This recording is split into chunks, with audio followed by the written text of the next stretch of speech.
దాని పూర్తి స్థాయి ఫుల్ ప్లెడ్జ్డ్ యొక్క వివరాలు రాష్ట్ర కేంద్ర ప్రభుత్వాల వైఖరికి నిరసనగా ఒక సభ జరగబోతుంది 24వ తారీఖు 23న. ఆ రోజు పూర్తి డీటెయిల్డ్ కార్యాచరణ బయటకు వస్తుంది. తెలంగాణ ఉద్యమం ఎంత పెద్దగా జరిగిందో అంతకన్నా పెద్ద ఉద్యమం జరగబోతుంది ఫర్ 9th షెడ్యూల్ ప్రోగ్రామ్. ఈరోజు పెద్ద డ్రాఫ్టింగ్ కమిటీ జర్నలిస్టులు అందరూ, పౌరులందరూ, సామాన్యులందరూ అది చదివితే బీసీల కాన్స్టిట్యూషన్, అది బీసీలకు రాజ్యాంగం రాసిండు. అందులో బీసీలలో ఏ గ్రూప్కి ఎంత పర్సెంటేజ్, ఏ గ్రూప్కి ఎంత, బీసీకి ఎంత, బీకి ఎంత, సికి ఎంత, డీకి ఎంత అని అన్ని గ్రూపులకి ఎంబీసీలని డెమోక్రటైజ్ చేయడానికి, వాళ్ళకు కూడా ఇందులో భాగస్వామ్యం కల్పించడానికి ఎంబీసీలకు కూడా రిజర్వేషన్ ప్రపోజ్ చేసిండు ఆ డ్రాఫ్టింగ్ బిల్లులో. 9th షెడ్యూల్లోకి పోవాలి, అక్కడే చట్టం ఉంటుంది, రక్షణ చట్టం ఉంటుందని అది బిల్లుని డ్రాఫ్ట్ చేస్తే ఆ రెండింటిని పట్టించుకోకుండా రేవంత్ రెడ్డి పనికిరాని ధర్మకోల్ చట్టం తయారు చేశాడు. ఈ ధర్మకోల్ చట్టం గాలిలో ఎగిరిపోయింది, మొన్న కోర్టులో గాలి వచ్చేసరికి ఎగిరిపోయింది అది. అందుకని పరాభవం పాలైంది రాష్ట్ర ప్రభుత్వం.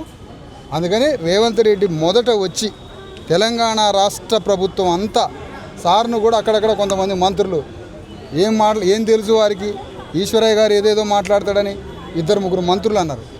వాటికి క్షమాపణ చెప్పి రాష్ట్ర ప్రభుత్వము, చీఫ్ సెక్రటరీ, లీగల్ గ్రూపు అందరూ కలిసి ఈశ్వరయ్య గారి దగ్గరికి వచ్చి క్షమాపణ కోరి ఆ డ్రాఫ్టింగ్ బిల్లులో ఉన్నవన్నీ యాజ్ ఇట్ ఈజ్గా రక్షణ కవచమైన 9వ షెడ్యూల్లో పెట్టడానికి మొత్తం తయారు చేయమని రాష్ట్ర ప్రభుత్వాన్ని ఈ సందర్భంగా ఈశ్వరయ్య గారి సమక్షంలో డిమాండ్ చేస్తాను. ఏర్పాటు చేసింది సార్, అంటే ముఖ్యంగా వాళ్ళతో పాటు కొన్ని వేదికలను కూడా మీరు పంచుకోవడం జరిగింది. సో వాళ్ళతో వెళ్ళేందుకు ఏమైనా సిద్ధంగా ఉన్నారు, లేకపోతే ఇదే పర్మనెంట్? వాళ్ళు చాలా గొప్పవాళ్ళు. ఎందుకు అంటే ఇప్పుడు జాదుల శ్రీనివాస్ గౌడ్ మరియు ఆర్ కృష్ణయ్య గారు అంటే మాకు చాలా గౌరవం, వాళ్ళతో ఎలాంటి విభేదం లేదు. కాకపోతే వాళ్ళిద్దరూ ప్రధానమంత్రి మోడీకి, రేవంత్ రెడ్డికి వాళ్ళిద్దరూ ఆప్తులు కాబట్టి మీరు ఈజీగా వాళ్ళిద్దరితో పనిచేయించే దమ్ముంది మీ ఇద్దరికి.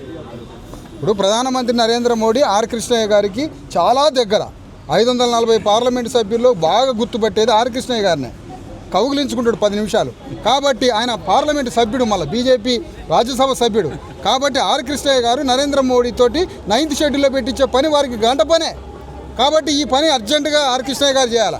ఇక రేవంత్ రెడ్డి అంటే వాళ్ళు మస్తు దోస్తులు. ఎవరు? రేవంత్ రెడ్డి అను జాదల సినిమా, వాళ్ళిద్దరు దోస్తులు. కాబట్టి ఎమ్మటే వాళ్ళ దోస్తుతోటి ఇక్కడ ఢిల్లీ పంపించే ప్రోగ్రాం రేవంత్ రెడ్డిని రెడీ చేయాలి. ఏది ఏమైనా డిసెంబర్లో శీతాకాల సమావేశాల వరకు ఒక మహాయుద్ధాన్ని చూడబోతున్నాం. రైట్.